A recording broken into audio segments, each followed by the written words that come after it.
behalf of Nityananda Foundation, I welcome you all to tonight's discourse.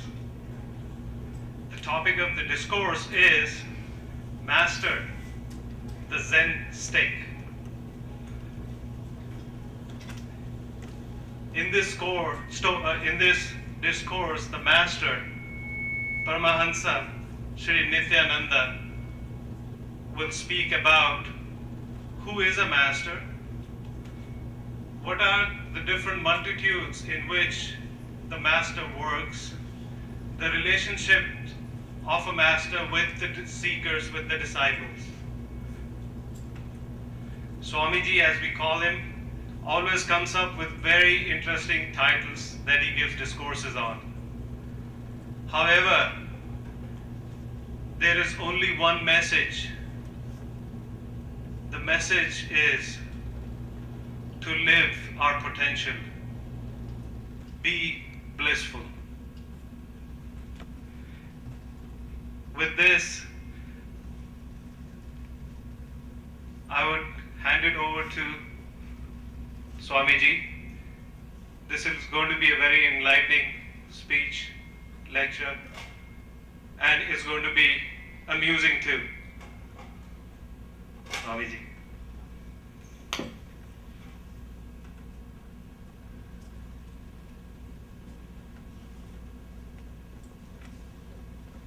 Brahmanandam Paramasugatam Kevalam Jnanamurtim Dvandvaditam Gaganasadrisam Tattvamasyadilakshyam Ekam Nityam Vimalamachalam Sarvadi Sakshibhutam Bhavaditam Triguణarahitam Sadgurum Tam Namami.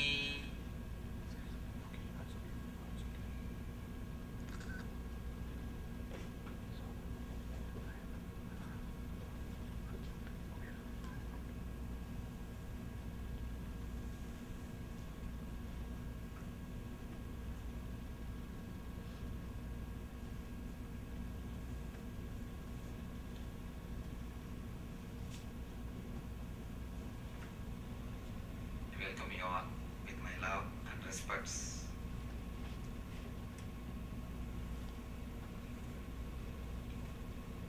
Master, the Zen stick.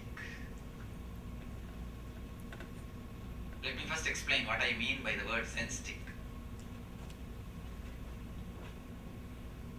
Zen stick is the stick used by the Zen masters to awaken the disciples. It is used with a lot of love and care, used only towards the disciples who are very close and intimate, not on anybody and everybody. If it is on anybody and everybody, it is just danda. When it is used only towards the close disciples, it is yoga danda. The Zen stick is yoga danda. The stick used towards the close disciples to awaken them. And I tell you one important thing. The greatest relationship, not only in this world, in any possible world, or you can say in all the worlds, the whole universe, the greatest relationship is the master-disciple relationship. Somehow, in the modern day, man is missing the beauty of that relationship. Of course, now all the relationships are replaced. And practically now we don't know what is relationship. The relationship of husband and wife is now replaced. Now no more a wife is a wife, just a girlfriend. You can stay as long as you want. When you want, you can leave. Wife is just a girlfriend. Husband is just boyfriend. In Vedic system, the very idea divorce is not existing. We don't have Sanskrit word for divorce. In Sanskrit, there is no equivalent word for divorce is available. According to Vedic system, no divorce is possible. Even the idea doesn't exist. Now, in the modern day, the more man is becoming modern, the relationships are becoming shallow because of the idea of this divorce. Wife is no more a wife, just a girlfriend. As long as you get along, stay together. When you are not able to, say bye. The husband is no more an husband, he is a boyfriend. The relationships have become very shallow. Boyfriend or girlfriend is okay, good, but it is not deep. The things which can happen only in the deeper levels can never happen. It is just physical.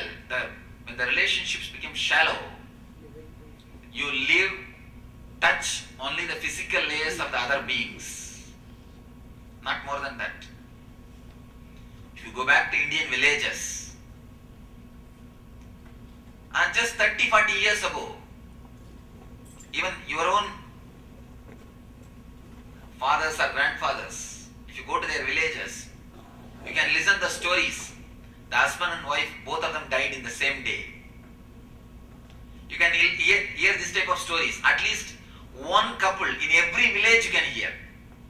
If you go back to your village and trace, at least you can hear one story. The elderly grandfather, he died, and the morning, evening, wife also died. See the depth of relationship. The other one feels the life is empty. What am I going to do? Enough. Of course, I'm not saying all of you should die when your husband dies. I'm not saying all of you should die when your wife dies. No. But I'm saying, see the depth of relationship which existed in the Saptapadi, in Vedic system. At the time of marriage, they take a beautiful oath or a vow, commitment to each other. The husband says, I'll be there for you till I die. And the wife says, I'll be there for you till I die. And there's one more beautiful vow.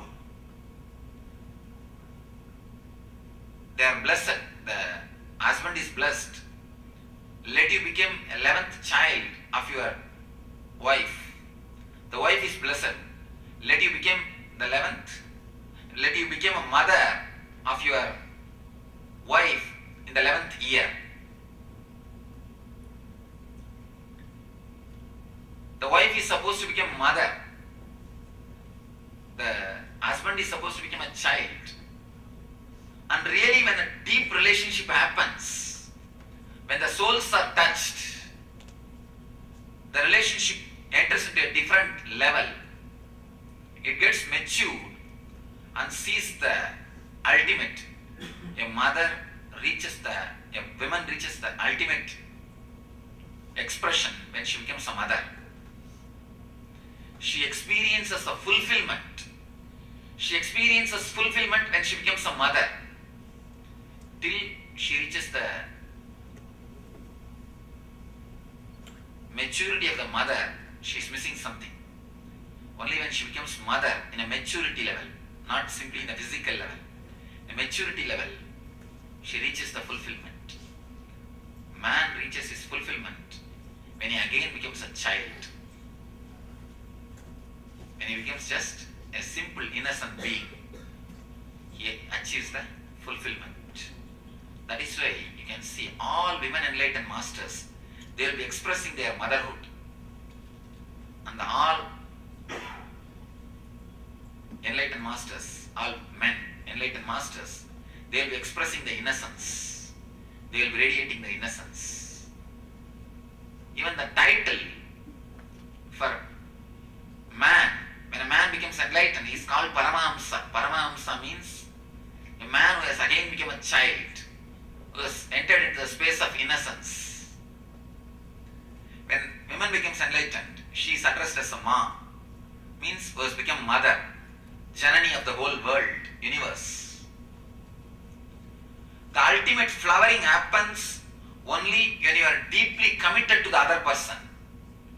Only in the depth you can flower. The real experience or the real sharing happens. You should understand this word, sharing. Actually, when you relate deeply, you don't just give, you just share. Giving means, again you are in a high pedestal and you say you are taking.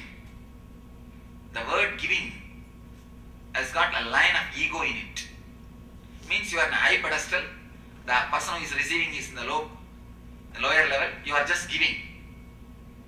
But when a relationship happens, you neither give nor take, just you share. It is so much, it is just overflowing. You share, you open and you share. You create so much of space for yourself and for the other person. You just share your space.